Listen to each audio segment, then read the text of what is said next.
So we're starting Genesis. Genesis is the Greek name from the Hebrew name Bereshith. It's time to change your world. It's time to let it go. The things you used to think, the things you used to know, they don't help you anymore. It's time to change your mind. If it's peace you want to find. This is Kurt Kaikonen, pastor of Calvary Chapel, Waterford, at your neighborhood church. Today on Change Your World, we'll be in the book of Genesis. So grab your Bible. We'll be starting in chapter 40. It's time to change your world. You need to let it go. Oh, oh. And so Joseph, he asked these men, "Why so sad today?" And they said, "Well, each of us had a dream, but there's no interpreter." Well, in Egypt, they had professional dream interpreters, but there wasn't any in the prison. And so Joseph, he just asks them and he says, "Well, don't interpretations belong to God? Please tell them to me." And so the chief butler goes first because they have nothing better to do. So here they are. There's these three sitting around on their bunks, and the butler begins to tell this imprisoned slave Joseph his dream. And all the things in the butler's dreams are familiar things to the butler. There were grapevines, there were branches, and there was buds turning into blossoms, which turn into clusters of ripe grapes. And he squeezes them into wine, into a cup, and he gives it to the Pharaoh. And there's nothing in that dream that would ever give a clue to what that dream meant. So God had to tell the interpretation of that dream to Joseph in Joseph's spirit of what that dream meant. So this isn't like Daniel the prophet. Daniel the prophet, when he interpreted Nebuchadnezzar's dream, Daniel had to go away and he had to wait for a few days and then come back. This dream is being interpreted in real time. Joseph knows the interpretation immediately, and it wasn't going to be long until the dream's interpretation would be proven to be true or false, because Joseph is saying that the butler, he would be restored in 3 days. It was not some mystery date way out there in the future. And Joseph is confident about this interpretation. In fact, he's so confident that he immediately pleads with the butler and he says, "Remember me when you're restored. Remember me to the Pharaoh." And then Joseph, he goes on and he tells him his own story, and he tells him, he says, "I'm not really a slave. I'm really a free man." And he doesn't mention anything about his brothers selling him, but he tells him that he was kidnapped and that he really shouldn't be here and that he really deserves better treatment than this. And this is the only time that we ever see Joseph asking a man to deliver him instead of just trusting God. But this wasn't going to happen for Joseph because this wasn't Joseph's time. God already has a time set for Joseph. And if Joseph, if he was delivered here, he would never become a ruler in Egypt because Pharaoh didn't have his dreams yet, and Pharaoh would have no need for Joseph. And do you notice how Joseph's interpretation of the dream, it doesn't sound anything like a psychic's prediction. Everything he says is definite. He's not asking any questions to him and saying, do you know anybody rich? Or maybe somebody with a name that starts with a P, but it sounds like an F, and it rhymes with marrow or tarot, maybe Pharaoh, nothing like that. And he's not trying to give the butler a favorable interpretation because of his influential position, because he doesn't do that to the baker. The baker doesn't get a favorable interpretation. Joseph tells the baker straight up, he says, "You're going to be killed, and you're not only going to be killed, you're going to be killed in a gruesome way." Because hanging in Egypt is a lot different than being hanged in America. The Egyptians, they didn't have the gallows. They didn't have a hangman's noose. What they did is they cut off your head, and then they stuck your body on a stake in the ground. And then Joseph tells them that he's going to be eaten by birds. And then he probably said, well, sorry, because he is a very sensitive, discerning man. Joseph didn't ask the baker for any recommendations to Pharaoh.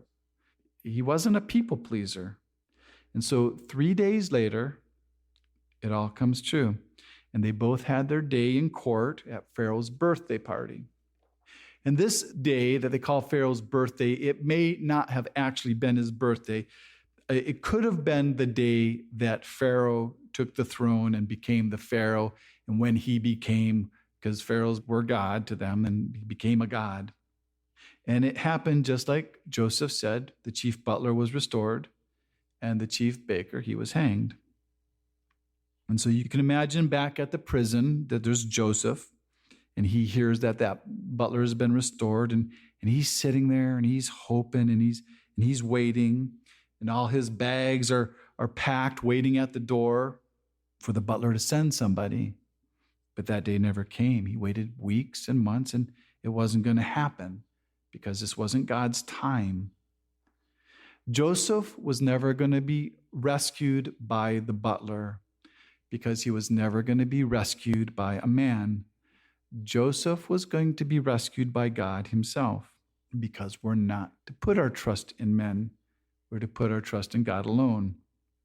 And God, he had much greater plans for Joseph. They're so much more greater than Joseph could have ever imagined. But for Joseph back here at prison, well, his hopes and his dreams, well, they died again. And as Christians, we find often when we're rescued from our troubles, it's when we have absolutely no hope left and we've run out of our own resources, where only God himself and God alone can save us. That's when God steps in, and that's when God stepped in for Joseph. And when he does step in, things happen really fast. But right now, 2 more years go by. And Joseph, he's 30 years old now. In 4 years, he would have spent half of his life in Egypt. And this life that he had in Canaan, in his father Jacob's house, well, that would have become a faded, distant memory. And he probably identifies himself more as being an Egyptian slave than he ever does as being a Semitic shepherd. And he has no plan for his life, and he has no agenda for his future, besides serving his God where he's placed. And then one day, out of nowhere, a group of people rush into the prison, and they say, Pharaoh needs you, and he needs you right now, because Pharaoh's troubled. And when Pharaoh's troubled, all of Egypt is troubled. And it's all about a dream. And so now that butler remembers Joseph, the dream teller. So Joseph, he's washed and he's shaved. He has no beard now and he has no hair. He has a total Uncle Fester, because that's how the Egyptians like to look. They like to look all smooth looking. So I picture Joseph, he's coming in there and he's all pasty white and skinny from being in prison. He hasn't seen the sun for a long time. He probably has like a few nicks on the top of his head from shaving. And they're rushing him in to see the Pharaoh, and he's tucking in this robe that's way too big for him. And they place him right in front of the Pharaoh himself. And then he sees that butler that he saw in prison, that he served there, and he's probably like this waving. And then Potiphar's probably there for security. And then the Pharaoh himself, he speaks to Joseph, and he tells him that he had a dream and that no one can interpret it. And so here it is. Here's Joseph's big chance to promote himself and to tell Pharaoh how great he really is. He's the dream interpreter, but he doesn't do that at all. Joseph, he's humble, and he takes no credit for interpreting dreams. He gives the credit to whom it belongs, to God alone. Because Joseph is very careful not to touch God's glory and to make himself out to be someone great, because he's just a man. He's just like us.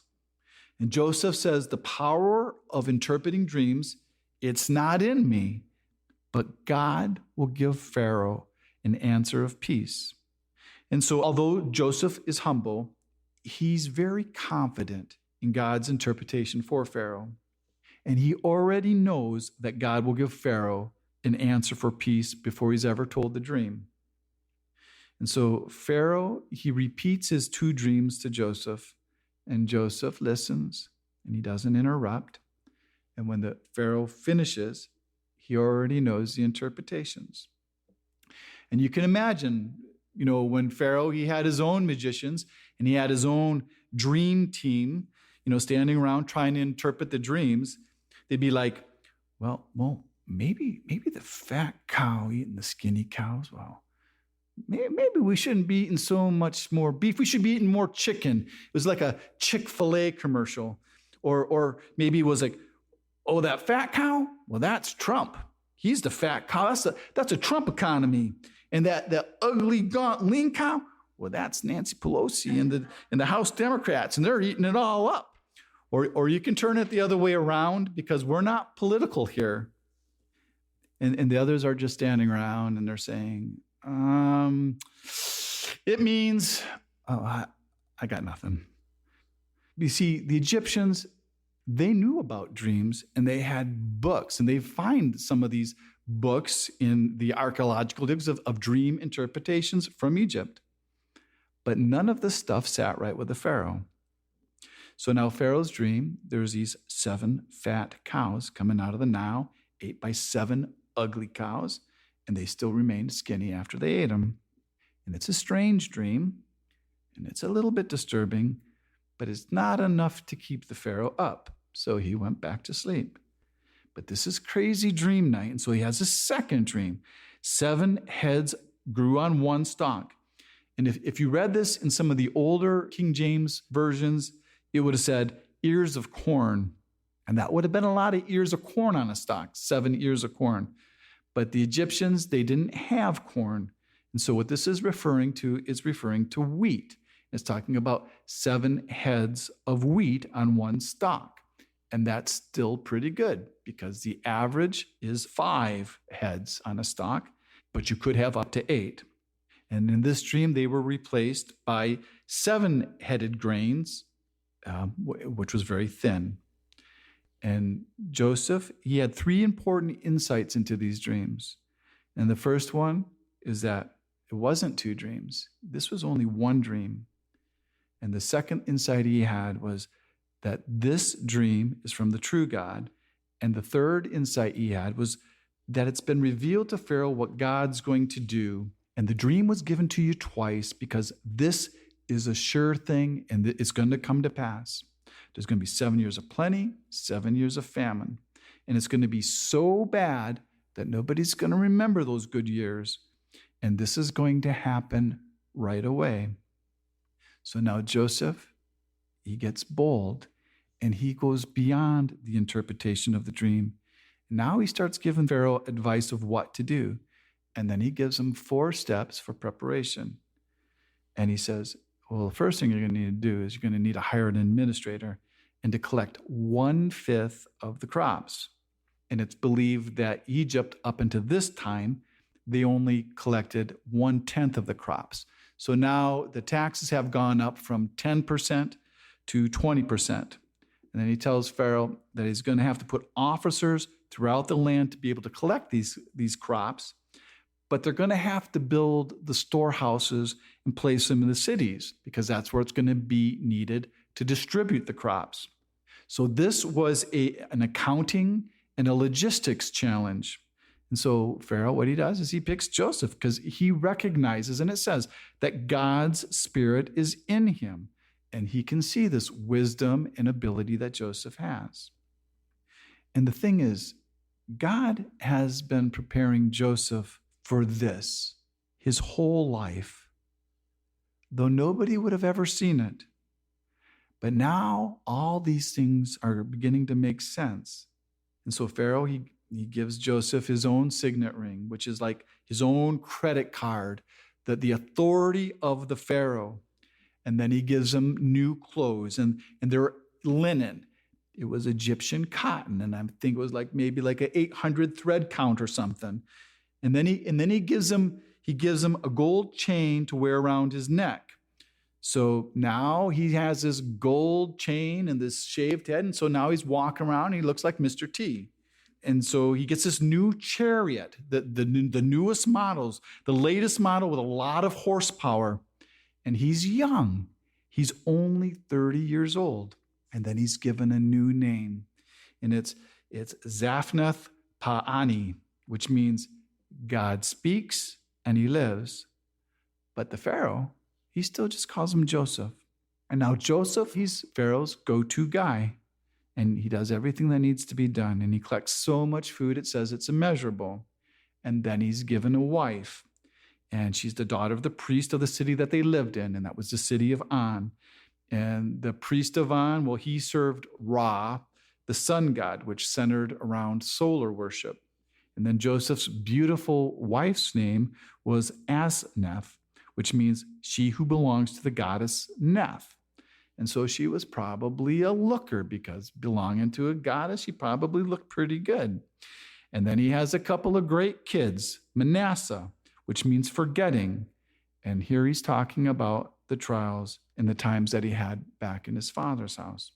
And Joseph, he had a lot of forgetting to do because he had to forget things like the death of his mother, the rape of his sister Dinah, the murders committed by his brothers, the incest of his brother Reuben with his stepmother. And then that's not even to mention his betrayal by his brothers. And then there's the affair with Potiphar's wife. And then all these years in prison. So he had a lot to forget. And then he has a second son, and his son's name was Ephraim, which means twice fruitful. That he's saying that life has gotten to be twice as good as it should be. So here we have Joseph. He has the car, he has the money, he has the looks, he has the girl, he has the job. But all he really ever had was God. And God was probably the only thing that was ever really important to him. And it's like us, his priorities had to be set right with God before he could have all the rest. And I don't think all the other stuff really ever mattered to him. So even after all this, and he gains all this stuff, and he has all this position, now he's the second ruler in Egypt. His destiny hasn't come to pass yet. He hasn't come to the calling of his life. Because you see, this still has nothing to do with the two dreams that he was given. Because Joseph, in the end, he will be saving thousands of lives. He'll be saving all of Egypt, and he'll be saving all of his family from Canaan. And so let me ask you, what has God been preparing you for with all your trials? Are you serving God where you're planted? Are you serving the people that are around you, no matter what your circumstances are? Are you still waiting for your dreams to be fulfilled? But you need to realize that not all dreams are from God, because God also talks about the false prophets that are always declaring their dreams. But God, he does give dreams today. And there's a book, and it's called Dreams and Visions. I don't know if you've heard of that, but it's written by a Christian pastor named Tom Doyles. And he talks about God speaking through dreams to Muslims in the Muslim world where Bibles are outlawed, and how 85% of these Muslims that are coming to Christ in these countries, they have Jesus coming to them in their dreams, and he's revealing himself to them. And he says for some of them, he comes to them for up to 30 days. And it's never Muhammad, and it's always Jesus himself. But even more powerful than dreams, God tells us in his word that his word is much more important than dreams. So no matter how you come to Jesus, if you come to Jesus by his word or you come by dreams, the important part is that you need to come. And so it may not have seemed like God was in control of the circumstances in Joseph's life, but he was. And it may not seem like God is in control of the circumstances in our world right now, but he is. And if it seems as if God is not in control of the circumstances of your life today, you need to know that he is and that you can trust him. So more than 8 years have passed since Joseph, he was promoted by the Pharaoh to be the governor of all of Egypt. And all the work that's been given to Joseph is done. All the storehouses have been built. The grains have been collected and distributed through all the cities. And the famine has now affected the whole known world. Now Jacob, he's up in Canaan, and with the whole family together, they're pooling all their resources together, and they're trying to get through this time of need. And you kind of get the sense that they're all sitting around and they're visually all getting thinner, that their resources are almost completely all gone. And Jacob, he goes and he says, "Now, why are you looking around at each other? It's time to do something." And then Jacob tells his sons, "I heard there's food in Egypt. Go down and buy some for us." And when they heard Egypt, they probably all had this look of dread on their face because they all knew that Joseph was sold in Egypt. But for us to realize how bad this famine was for them, Jacob, his own words said, "So we may live and not die," because they were all starving at this point. And during a famine, nobody knows when it's going to end. Only Joseph knew, and that was because he received that knowledge from God. But for a while now, they were probably thinking this is just a bad season, and next season will be better, until they went through all their food reserves. Now, we've already seen 2 famines in the land of Canaan up to this point. One of them was in Abraham's life when he went down to Egypt, and then there was another one during Isaac's life when he was told by God not to go down to Egypt, but to stay in the land. But both of those famines were localized. They didn't occur throughout the whole known world, and they didn't last 7 years. They only lasted for a season. And now Jacob, he has a new favorite son, and everybody knows it. And it was none of those 10 older brothers. None of them were promoted to favorite son status after they even went to so much trouble to get rid of Joseph. But it's Benjamin, Joseph's brother by the same mother, Rachel. And Jacob, he's not going to let this last reminder of his wife, Rachel, his only true love in this life, ever leave his side. And you have to remember that Egypt is 300 miles away. And so for them to make a round trip to Egypt, it would take about 6 weeks.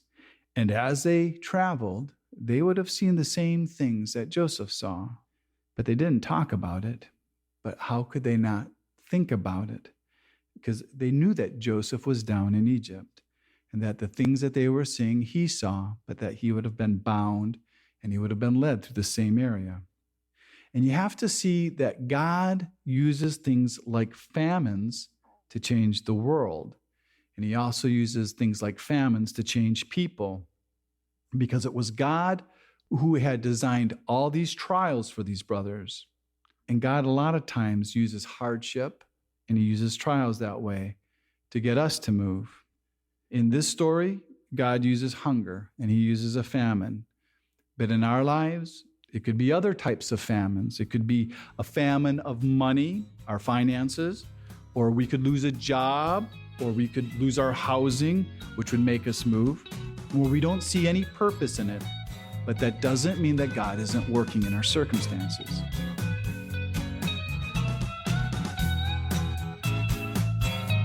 You need to change your world. You need to let it go. Oh, oh, oh. Thanks for listening to Change Your World. Change Your World is an outreach of Calvary Chapel, Waterford, and your neighborhood church. If you're listening to Change Your World in the Detroit metro area, why don't you join us for church this Sunday? Our service time is 10 a.m. at Calvary Chapel, Waterford, 183 South Winding Drive, Waterford, Michigan. We're competing with the Catholics. It's only an hour. All the donuts you can eat, and you don't have to believe a thing we say, but it could change your world. You need to change your world. The rest of today's message can be heard at yourneighborhoodchurch.org. So check us out and download the app. And until next week, remember,